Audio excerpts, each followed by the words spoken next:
What's up, guys? Your boys, 20K13. I'm going to give you guys your 7 up and 6 down from last night, WWE Raw, June 15th.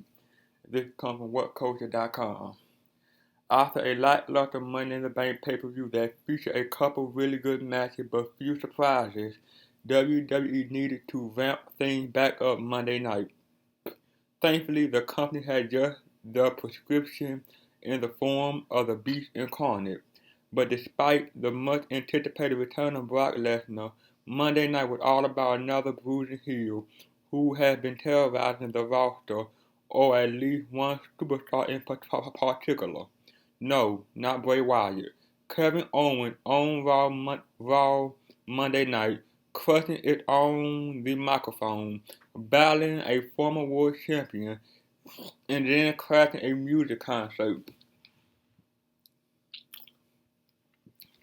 It was a kind of showing you don't see very often, especially not from someone in his first month on the main roster and fresh off a loss at Money in the Bank.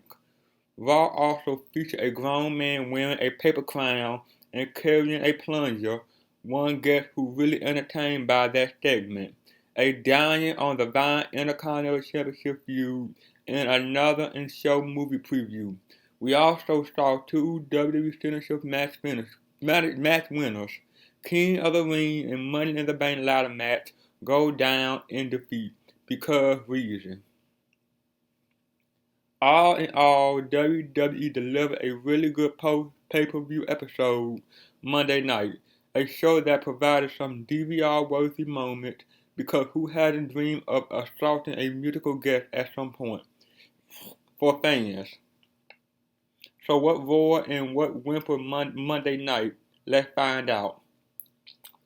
The Downs, number 6, Miz win.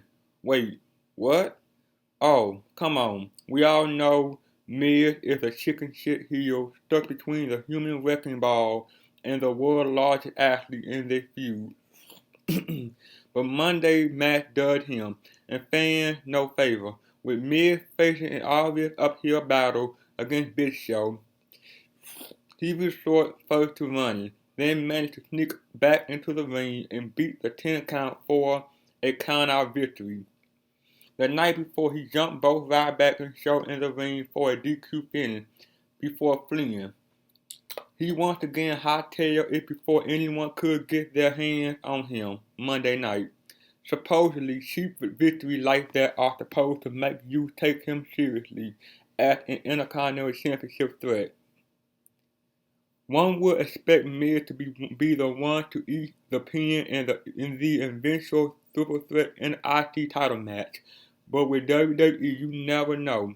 Regardless, Monday's match, coupled with the crappy title match at Money in the Bank, does not make for a good first feud for Ryback. If only he had destroyed Show Sunday night and moved on to anyone else. Number 5. Terminate movie preview. Remember last week how WWE showed preview for Ted 2, eating up Showtime and raising questions about how the company associated with movies? WWE must decide it went so well that it will revisit its relationship with the Terminator franchise. If you recall WrestleMania 31, Triple H had a god-awful entrance that utilized cyborg and armor from Terminator Genesis. That movie is due out July 1st, so naturally WWE has to air a clip for the film during Raw. Not just a commercial, but another clip set up by the announcer. Thankfully, the clip was relatively short and we didn't have the T100 later deliver the news of who Seth Rollins would face, but still, there's never really a good time to show these clips. Everything just grinds to a halt, even if it's 30 seconds long, and we have to reset on the other side of the clip to get back into the groove. In this case, the Terminator clip came after Machine Gun Kelly performed, so aside from Kevin Owens, it was two non-wrestling spots back to back. It just sucked all the oxygen out of the room. Number 4. Village idiot battle King Barrett. Please someone stage a coup and overthrow King Barrett. The crown is proven to be every much of an albatross for him that the Intercontinental Championship had been. After losing to R-Truth on the Money in the Bank kickoff show, Truth, his unwitting and somewhat witty opponent, preceded him out wearing a paper crown and bed sheet while carrying a plunger. The self-proclaimed King What's Up mistook Brian Saxon Jr. Byron Saxon for Jonathan Coachman after a funny bit and then flushed, no pun intended, any humor about putting a dated different stroke wrestling. What you talking about, Willie? When informed he was facing Barrett. Despite not being aware he was in the match, Truth managed to win in 30 seconds with a roll-up as Barrett woe continued. What made it worse was hearing Bad News try to talk about how prestigious winning the King of the Ring tournament was and that it was Truth making a mockery of it.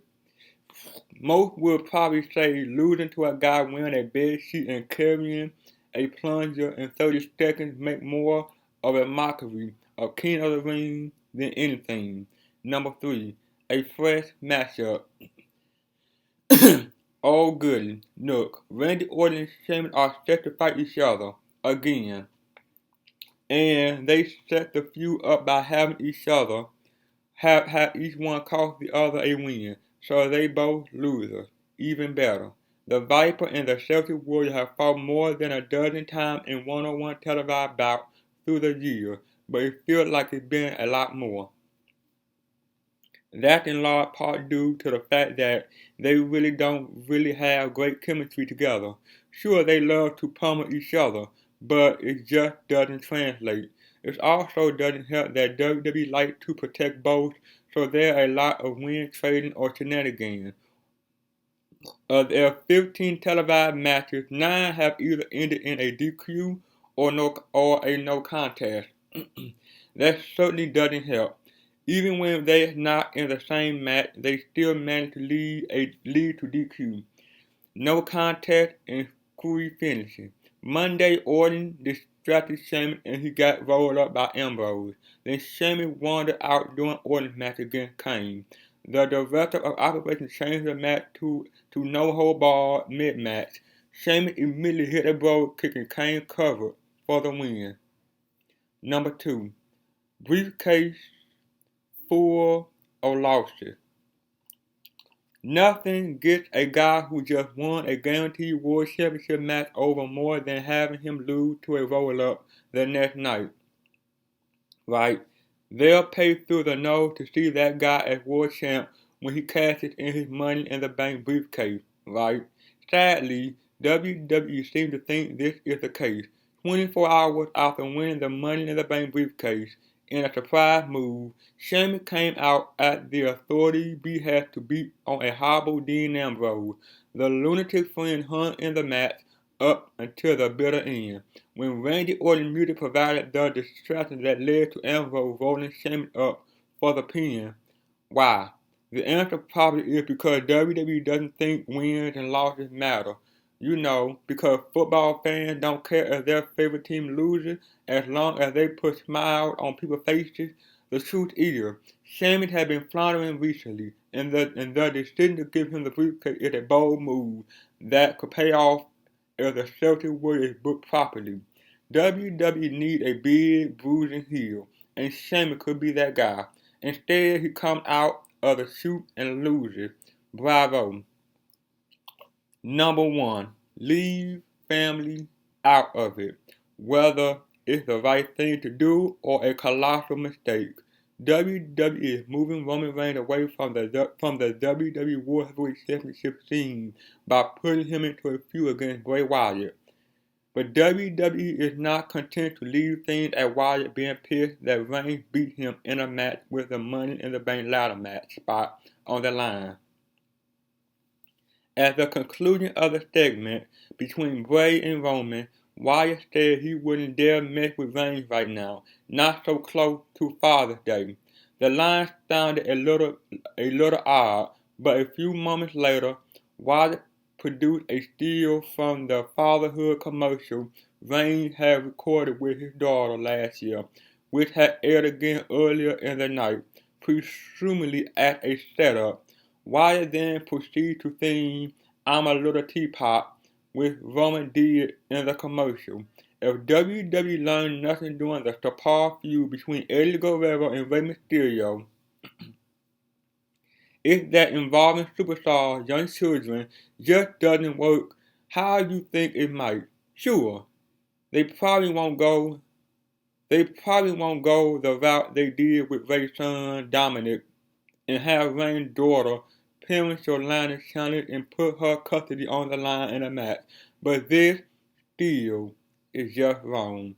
And it adds really nothing. If WWE doing this to show Roman is a tremendous dad and hero to all, if they wanted to have a superhero who does anything to save his family, WWE should have rehired Chris Master a few years back. The crashing the concert.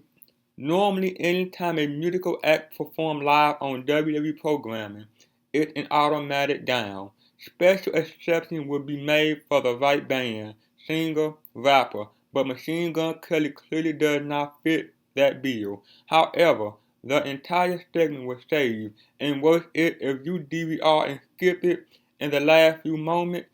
As MGK made his way back up the ramp after finishing his song, Kevin Owens appeared and started clapping to congratulate the performer. Kelly stuck his hand out, but Owens froze and glared at him. The two exchanged words and Kelly shoved him a little, leading to Owens powerbombing him off the stage and through a false gimmick platform. It was a tremendous visual and a hellacious surprise. Machine Gun Kelly performed at WrestleMania 27 doing Invisible to help introduce John Cena before his big match against The Rock. 28. It was 27. Perhaps MGK affiliated with Cena spurred Owens on, but it's more than made up for watching and listening to the song. It's also worth noting that despite Kelly being from Cleveland, the hometown fans cheered Owens on. Talk about a rough crowd. Number 6. Ziggler puts up a fight. It's safe to assume at this point that we found Dolph Ziggler's station in his WWE life. He takes a hell of a beating, and fans always rally around him. So he's going to be the guy who gets wins here and there, maybe even a mid-card title run or a huge upstate win against main eventer. But his primary purpose is to make those tippy-top guys look like $1,000,000. Case in point, Ziggler's match against Kevin Owens was another solid contest in a series of them for the NXT champion. Owens beat Dolph from pillar to post, but Ziggler got in a fair amount of offense and near falls to keep the fans invested in the match, even though it was obvious he wasn't winning. Sure, it's frustrating as a Ziggler fan to see him get beaten like that, but if it's in the name of actually making a new deserving star, then it's worth it. And it was an entertaining match, so there's that too. One thing that could be a negative though, Lana appeared to be a bad luck charm for Dolph. Has he won a big match since she started hanging out with him? Also, kudos to Owens for selling the impact of the match and making it look like although he's a dominating wrestler, he still take a beating and it affects him. Number 5. Diva reinforcement coming.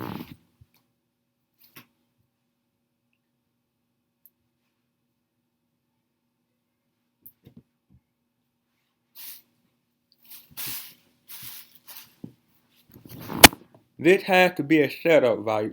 Paige pleading her case against the Bella Twins to the Divas locker room and then getting stood up during her 2-on-1 handicap match against Nikki and Brie had to be leading to something bigger.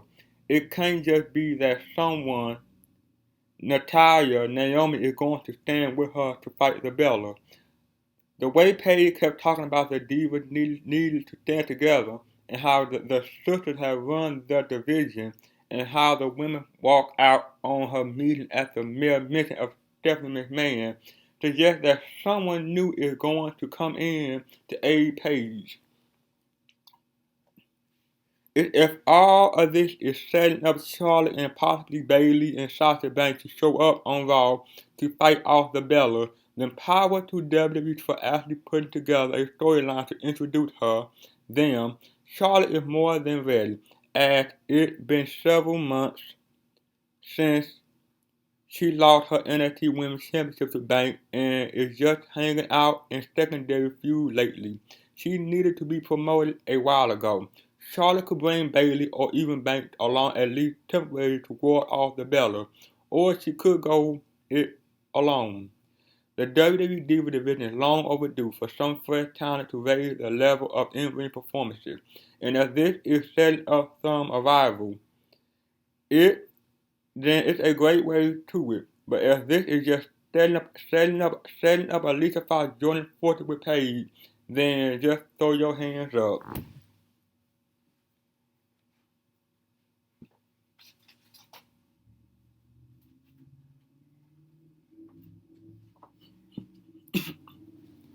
Number 4. Ambrose tried to bring out the monster. We've seen this a few times now, but it really was driven home Monday when Dean Ambrose and Kane shared a backstage segment.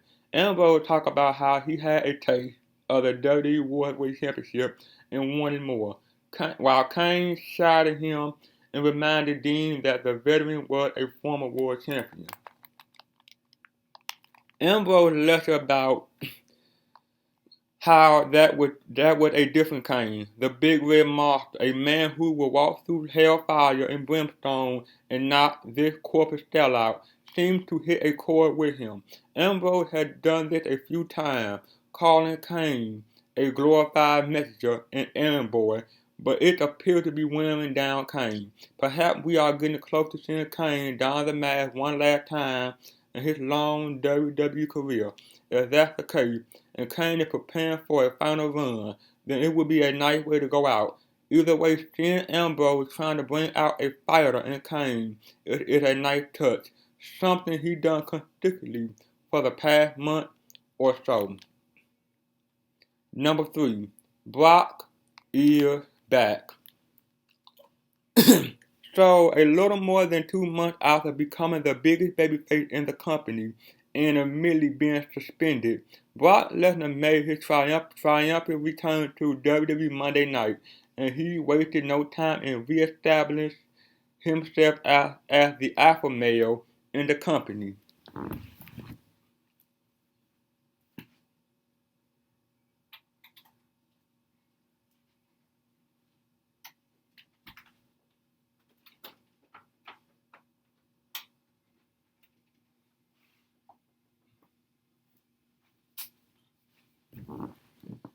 Lesnar was last seen on the Raw after WrestleMania, when Seth Rollins backed out of a WWE World Heavyweight Championship return match, Rollins having won the title from Lesnar by pinning Roman Reigns at Mania, and Brock went berserk, attacking Michael Cole, no mention of Cole's attempt lawsuit, and a cameraman, though action led to Brock being suspended. The Authority, in some weird tough love moment, reinstated Lesnar and named him Rollins' next opponent at Battleground. It was fun to see the difference in Brock since his last appearance. While his entry wasn't any different, the memory of his last appearance and the fact that he was staring down the hated world champ made Brock the top face just like that. It didn't hurt that he was sporting a brand new t-shirt that had a Suplex City extra road sign, extra F5 by the way, with a destination of Cleveland, Ohio, location of Raw Monday. But just like that, the landscape of WWE change. Number 2, Rollins stand up for himself, then back down. Having Seth Rollins stand on his own, shedding J&J security, and Kane was a great move that should have happened a while ago. At the very least, he should have won a few matches on his own, not rely on his security team to provide distraction weekly.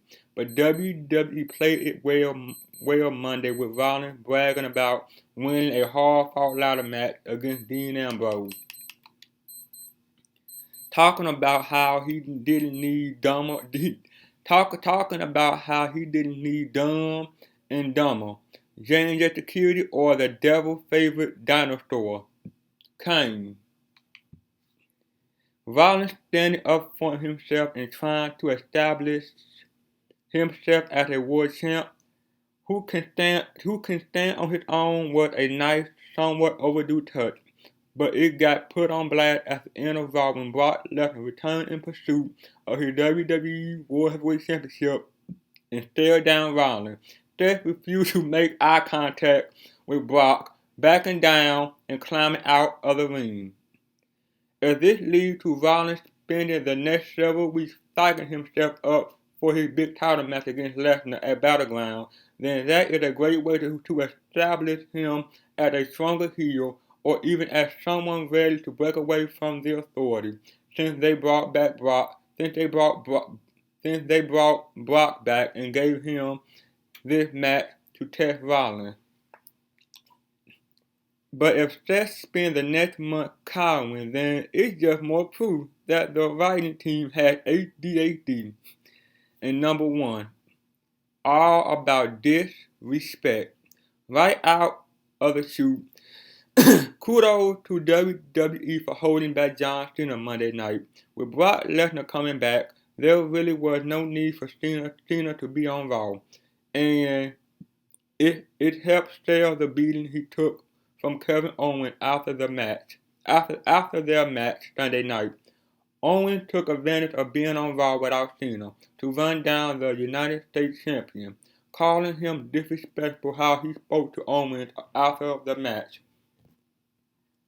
It was a great piece of storytelling, with Owens being offended that Cena tried to tell him that he belonged in WWE after their second match. Owens bristled that he knew that the moment I stepped in a WWE ring and that he didn't need Cena's endorsement.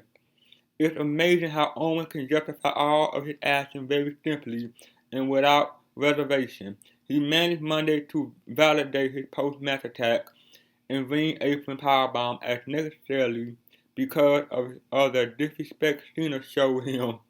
In his mind, Owens is a good family man doing right against a guy who has the wool pulled over everyone's eyes. It's really interesting dynamic compared to the typical good guy, bad guy trope.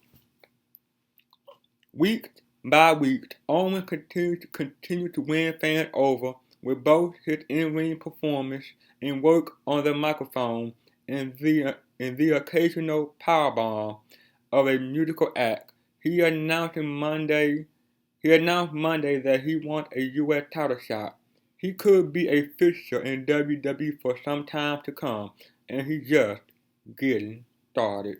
Well, that's it, guys. Like, comment, subscribe. See you guys on the next one. Peace.